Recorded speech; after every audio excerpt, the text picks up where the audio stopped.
Nag-request nga pala sarili ko ng crab and cheese bruschetta toast. Kaya naman pinagbigyan ko na. Tatanggi pa ba naman yan? Konting chop, then mix.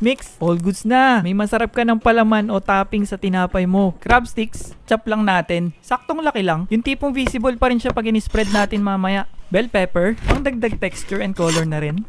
Green onion o spring onion.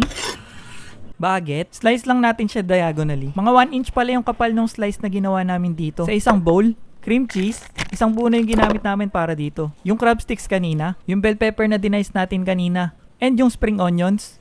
Mix lang natin hanggang mag-combine yung flavors. Old Bay seasoning, mga 2 tablespoon. Parsley, lagyan lang natin ng 2 teaspoon. Pwede na tayo mag-assemble. Spread lang natin sa ibabaw ng tinapay. Make sure lang na makover nyo yung buong top para di masunog mamaya pag sinalang na natin sa air fryer.